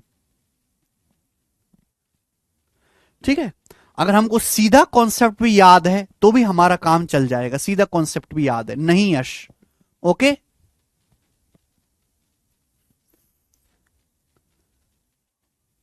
आगे चले, अगला कॉन्सेप्ट, ए की पावर एन प्लस बी की पावर एन, ए की पावर एन प्लस बी की पावर एन। अगर पावर एक इवन नंबर है, एक सम संख्या है, अगला कंसेप्ट देखिए, ए की पावर एन प्लस बी की पावर एन, ये और ये दोनों सेम है, फर्क क्या है पावर का। यहां पावर क्या था ऑड नंबर, यहां पावर क्या है इवन नंबर। अगर पावर इवन नंबर है बेटा, तो ध्यान रखिएगा आप खुद से भी कर सकते हैं, ना तो ये ए प्लस बी से डिवाइड होगा, ना ही ये ए माइनस बी से डिवाइड होगा, ना तो कभी ये ए प्लस बी से डिवाइड होगा और ना ही ये ए माइनस बी से डिवाइड होगा। यानी कि इस पे पेपर में सवाल आएगा ही नहीं, इस पे पेपर में सवाल आएगा ही नहीं, ये हमारे काम की चीज ही नहीं है। अब हमारे काम की चीज बनती है ये, बचती है ये, ए की पावर एन माइनस बी की पावर एन। अगर पावर एक इवन नंबर है, अगर पावर एक सम संख्या है, इवन नंबर वो नंबर होते हैं जो दो से कट जाते हैं, जैसे 2 4 6 8 10 12, तो ए की पावर एन माइनस, बीच में माइनस होना चाहिए, ध्यान रखिएगा बेटा, ये देख लिया करो, बीच में माइनस है प्लस है, पावर इवन है ऑड है, बस ये दो चीजें आपको देखने की, बीच में माइनस है प्लस है, पावर ऑड है इवन है, ये दो चीज आपको चेक करनी है। अब आप मुझे बताओ कि ये संख्या है, ये ए प्लस बी से भाग होगी या ए माइनस बी से भाग होगी, जल्दी से बताओ। बहुत बढ़िया, बहुत बढ़िया मेरे प्यार भाई, ज्यादातर बच्चे खुद ही बता रहे हैं कि ए की पावर एन माइनस बी की पावर एन। अगर पावर इवन है बेटे, अगर पावर इवन है, तो ये नंबर ए प्लस बी से भी डिवाइड होगा और ए माइनस बी से भी डिवाइड होगा, दोनों से ही डिवाइड होगा, दोनों से ही डिवाइड होगा। ए की पावर एन माइनस बी की पावर एन, मेरे प्यारे बच्चों, अगर पावर एक इवन नंबर है, इवन नंबर, तो ए प्लस बी से भी डिवाइड होगा, ए माइनस बी से भी डिवाइड होगा, दोनों से भाग होगा। कैसे? आप एन की जगह 2 रखो, आप एन की जगह मेरे दोस्तों क्या रखिए 2 रखिए, तो क्या हो जाएगा ए स्क्वायर माइनस बी स्क्वायर। और ए स्क्वायर माइनस बी स्क्वायर दुनिया जानती है, ए स्क्वायर माइनस बी स्क्वायर होता है ए माइनस बी गुणा ए प्लस बी, होता है कि नहीं होता है? आप बोलोगे हां जी सर, ए माइनस बी गुणा ए प्लस बी। यानी कि n बराबर 2 रखने पर ए माइनस ए स्क्वायर माइनस बी स्क्वायर क्या बन रहा है, ए माइनस बी गुणा ए प्लस बी। यानी कि A square minus B square का एक बच्चा ए माइनस बी भी है, एक बच्चा ए प्लस बी भी है। इसी तरीके से अगर आप पावर 4 रखोगे मेरे प्यारे भाई, पावर 4 रखोगे, आप n की जगह 4 रखो मेरे दोस्तों, क्या बन जाएगा? अगर आप n की जगह 4 रखोगे मेरे प्यारे भाई, तो हो जाएगा a की पावर 4 माइनस बी की पावर 4। अब आप मुझे बताओ a की पावर 4 माइनस बी की पावर 4 क्या होता है बेटे? पावर 4 का मतलब है स्क्वायर का भी स्क्वायर, 2 दूनी 4। पावर 4 का मतलब है पावर 2 का भी पावर 2, स्क्वायर का भी स्क्वायर, ठीक है ना, ये होता है पावर 4 का मतलब। पावर 4 का मतलब वर्ग का भी वर्ग कर रहे हो आप, ठीक है। तो देखो यहां फिर से फॉर्मूला लगा दो, तो इसका फॉर्मूला खोलोगे तो क्या आ जाएगा, इसका फॉर्मूला खोलेंगे तो ये हो जाएगा बच्चे ए स्क्वायर माइनस बी स्क्वायर गुणा A square plus B square. बहुत सारे बच्चे इस बात को समझने की ताकत नहीं रखते दिमाग में, वो बच्चे इग्नोर कर दें, सीधा कॉन्सेप्ट रट लें, A square minus B square into A square plus B square. ये आ गया बच्चे, देखो फिर से देखो A square minus B square क्या आ गया, फिर से A square minus B square हो गया जी A minus B into A plus B. फिर से A square minus B square हो गया A minus B into A plus B. बन गया कि नहीं बन गया?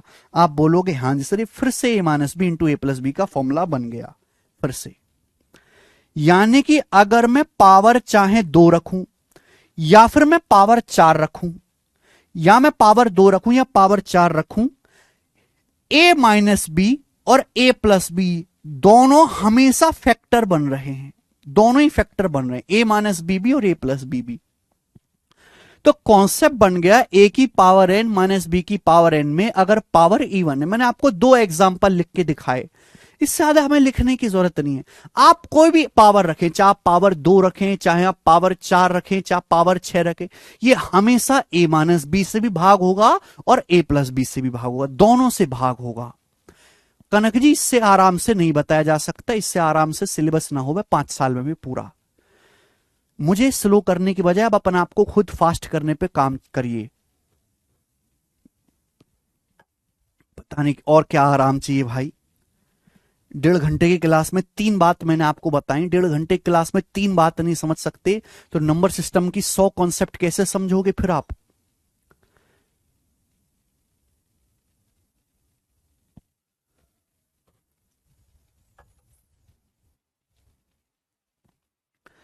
ए की पावर एन माइनस बी की पावर एन घर पे जाके 10 बार लिख के देखो आप। घर पे आपके पास टाइम ही टाइम है, घर पे जाने के बाद आपके पास टाइम ही टाइम है, 23 घंटे आपके। मेरे पास तो 1.25 घंटा ही है भाई, मुझे 1.25 घंटे में इतनी सारी चीजें पढ़ानी है? मैं इससे भी स्लो करूंगा तो नहीं करवा सकता।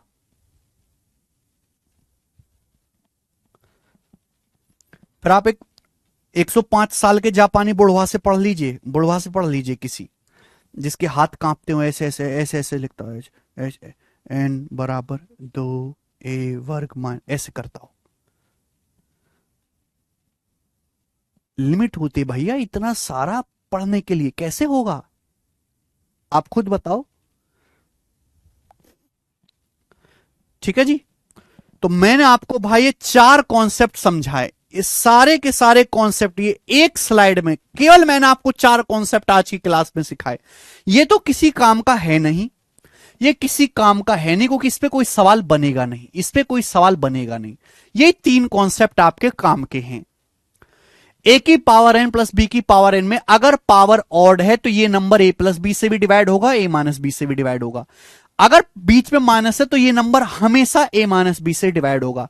ए की पावर एन माइनस बी की पावर एन में अगर पावर इवन है, अगर पावर इवन नंबर है तो ये ए प्लस बी से भी भाग होगा, ए माइनस बी से भी भाग होगा, दोनों से डिवाइड होगा, दोनों से भाग होगा। क्लियर? आप बोलोगे हां जी सर बिल्कुल सही, कोई प्रॉब्लम नहीं। निशु कह रहे हैं क्या वीक स्टूडेंट एसएससी में सिलेक्ट हो सकता है? बिल्कुल नहीं। आप वीक हो तो खुद को मजबूत करो। वीक स्टूडेंट कभी सिलेक्ट नहीं हो सकता। वीक स्टूडेंट खुद को मजबूत करके, खुद के सब्जेक्ट मजबूत करके, वीक स्टूडेंट एक मजबूत स्टूडेंट के बराबर नंबर लाकर सिलेक्ट हो सकता है। वीक स्टूडेंट कभी सिलेक्ट नहीं हो सकता। बात आई समझ में?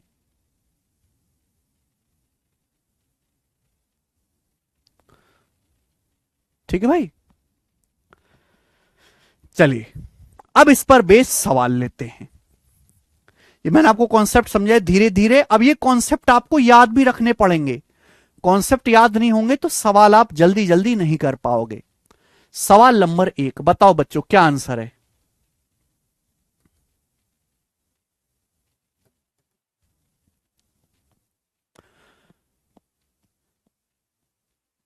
यदि 29 की पावर 41 प्लस 37 की पावर 41 को 33 से डिवाइड किया जाता है तो शेषफल क्या आएगा? ये मेरा सवाल है भाई मेरे, जल्दी से देखो, ऑप्शंस आपके सामने हैं।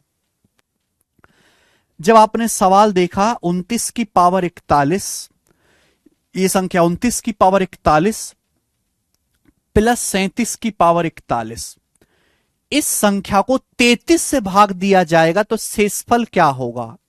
इस संख्या को 33 से डिवाइड करेंगे तो शेषफल क्या होगा? सबसे पहले देखो ये संख्या कैसी है, बीच में प्लस है, पावर दोनों जगह 41, 41 पावर ऑड है, पावर दोनों जगह ऑड है, 41 एक विषम संख्या है बेटा। कौन सा कॉन्सेप्ट है? ये वाला कॉन्सेप्ट लगेगा। सामने कॉन्सेप्ट लिखा हुआ है, बस आपको याद होना चाहिए कि भाई ए की पावर एन प्लस बी की पावर एन, अगर बीच में प्लस है, पावर ऑड है, तो ये नंबर हमेशा ए प्लस बी से डिवाइड होगा। ये जो नंबर है मेरे प्यारे में 29 की पावर 41 प्लस 37 की पावर 41 का फैक्टर मेरे दोस्तों क्या आएगा? ए प्लस बी। इसका फैक्टर ए प्लस बी यानी कि 29 प्लस 37 होगा। 29 प्लस 37 कितना होता है मेरे प्यारे भाई? 66। इसका एक फैक्टर 66 होगा। ये जो संख्या आपके सामने लिखी हुई है, संख्या 66 से पूरी पूरी भाग होगी। अगर बेटा ये संख्या 66 से भाग हो रही है तो 66 का ही बच्चा है 33, 66 का ही फैक्टर है 33। अगर ये संख्या 66 से भाग हो रही है तो 66 का फैक्टर 33 से भी भाग होगी, और 33 से भी भाग देने पर शेषफल क्या आएगा? 0। आंसर खत्म। अगर कोई संख्या 66 से डिवाइड होती है तो इसका मतलब वो संख्या 33 से भी भाग होगी, और 33 से भाग करने पर शेषफल कितना आएगा? 0 आएगा।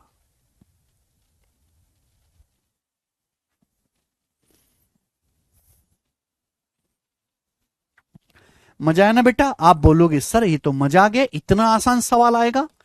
सवाल बहुत ज्यादा आसान आते हैं पेपर में, और ऐसा नहीं है कि ये इजी है तो केवल प्री के पेपर में आएगा। जैसे ये वाला आप सवाल देखो, ये वाला क्वेश्चन 2019 के सीजीएल के मेंस के पेपर में आया था। 2019 सीजीएल मेंस में इतना आसान सवाल, एक स्टेप का। बताइए, ऑड मतलब वो संख्या जो 2 से डिवाइड नहीं होती, 1, 3, 5, 7।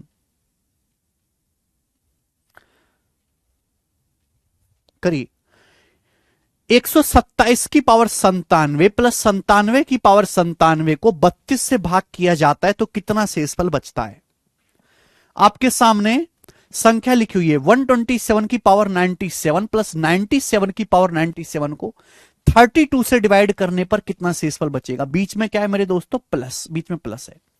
पावर देख लीजिए, पावर 97 है, 97 2 से डिवाइड होता है? नहीं। तो पावर जो 97 है, जो पावर 97 है क्या है? एक ऑड नंबर है, विषम संख्या है मेरे प्यारे। This is odd number, odd number है।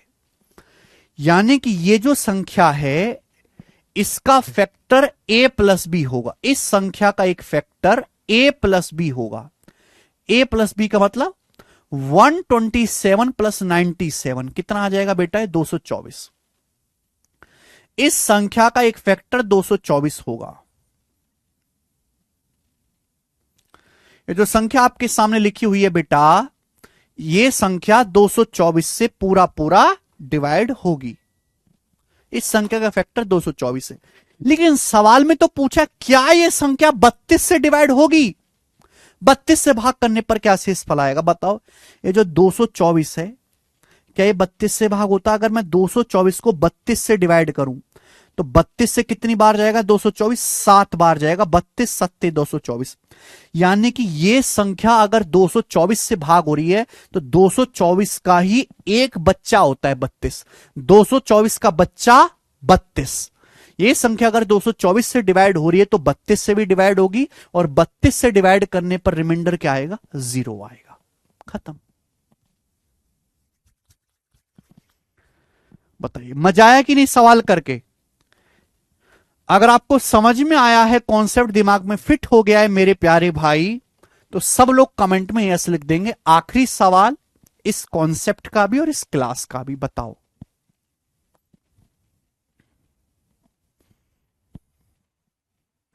सर हर दिन 6 आवर्स प्लस लाइव क्लास देखना पड़ता है, आई के नीचे डार्क सर्कल्स बन गया है, कैसे क्लास करें? 2 क्लास आपका, 1 क्लास इंग्लिश है। बेटा अगर आप 6 घंटे लाइव क्लास नहीं देख पा रहे, आपका शरीर साथ नहीं दे रहा, आपकी आंखें साथ नहीं दे रही, तो आप ये बताओ, आज ऑनलाइन का जमाना है, तो आप 8 घंटे कंप्यूटर स्क्रीन के सामने बैठ के जॉब कैसे करोगे?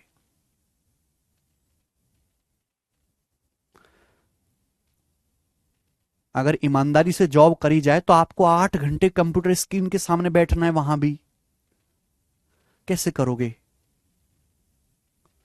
कुछ ना कुछ मेडिकेशन लीजिए, डॉक्टर को दिखाइए, करना तो पड़ेगा आपको। चाहे आप इनकम टैक्स इंस्पेक्टर बन जाएं, जीएसटी बन जाएं, आप एक क्लर्क बन जाएं मेरे दोस्त, आप इनकम टैक्स असिस्टेंट बन जाएं, आपको बैठ के तो कंप्यूटर के सामने ही काम करना है।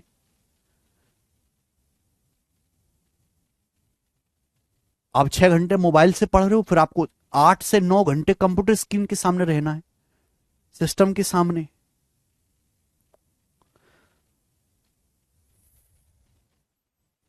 वो जमाने बीत गए जब आपको डॉक्यूमेंटेशन पेपर पे करना पड़ता था। आजकल डॉक्यूमेंटेशन भी जो करना है वो आपको कंप्यूटर पे पीपीटी में करना है। पीपीटी में कैसे करेंगे बेटा? ये तो एक लाइफ टाइम वाली प्रॉब्लम हो गई।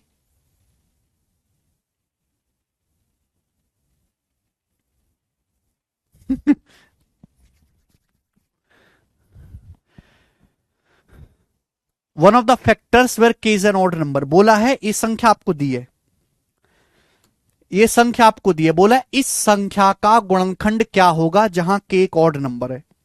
इस संख्या का गुणनखंड क्या होगा जहां के एक ऑड नंबर है। के एक ऑड नंबर है मेरे प्यारे भाई, इस संख्या का गुणनखंड क्या होगा मेरे दोस्तों? अब के ऑड नंबर है, ध्यान से देखो, यह 8 की पावर 2 के, तो 8 की पावर 2 के का मतलब मैं ऐसे लिख सकता हूं 8 का स्क्वायर फिर उसकी होल पावर के। मैं ऐसे लिख सकता हूं, ये बात समझ लीजिएगा मेरे प्यारे भाई, कि अगर ए की पावर m और इस पूरे की होल पावर n करा जाए तो इसका मतलब हो गया ए की पावर m गुणा n, पावर की आपस में गुणा हो जाएगी, ए की पावर m गुणा n, ठीक है ना? बोलो। प्लस 5 की पावर 2 के, 5 की पावर 2 के को भी मैं ऐसे लिख सकता हूं भाई 5 का स्क्वायर उसके होल पावर के, ये पावर की आपस में गुणाई हो जाएगी, ठीक है ना? तो ये हो गया 8 का स्क्वायर बेटा 64 होता है, 8 का स्क्वायर 64, 64 की पावर के, प्लस 5 का स्क्वायर 25, 25 की पावर के। ये आ गया? बोले हाँ। आप बोलोगे जी सर बिल्कुल यही आ गया। अब सवाल चीख चीख के कह रहा है सड़क पे कि के एक ऑड नंबर है, कि जो के है के एक ऑड नंबर है, विषम संख्या, बीच में क्या है? प्लस।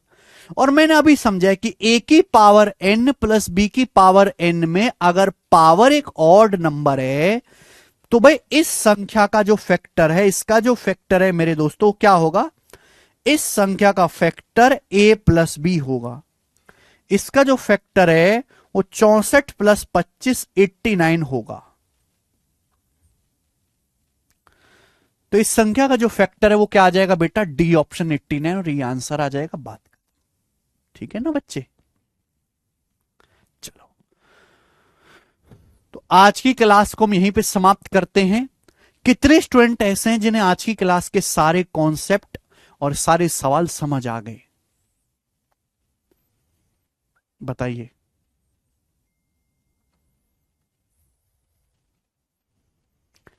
एक बार कमेंट में हमें बताइए मेरे प्यारे भाई। उदय सिंह गलती मत करो भाई,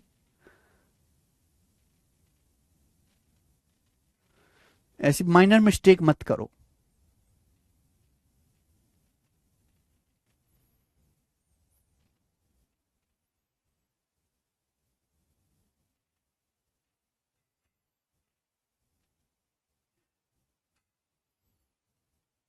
ठीक है, वेरी गुड। चलिए, खेल खत्म। आज की क्लास को हम यहीं छोड़ते हैं, इसके आगे कल करेंगे। देखो आज की क्लास में मैंने आपको जितने भी कॉन्सेप्ट समझाए, आपने साथ साथ नोट्स लिए होंगे, नोट्स आपने बनाए होंगे। नोट्स बनाना बहुत जरूरी है, और ये सारे कॉन्सेप्ट आपको हमारे इस बुक मैथ्स कॉन्सेप्ट किंग में मिल जाएंगे। इस बुक मैथ्स कॉन्सेप्ट किंग में सारे कॉन्सेप्ट मिल जाएंगे। तो अगर कोई बच्चा ऐसा है कि भाई मुझे बार बार कॉन्सेप्ट का रिवीजन करना पड़ता है, मैं तो बार बार भूल जाता हूं, मुझे तो बीमारी है भूलने की, तो ये बुक आप ऑनलाइन ऑर्डर कर लो, मैथ्स कॉन्सेप्ट किंग।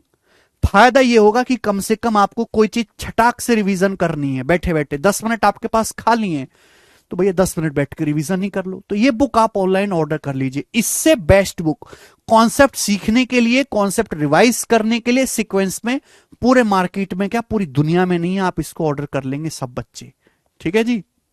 चलिए, तो आज इतना ही, बाकी हम कल मिलेंगे। बाय।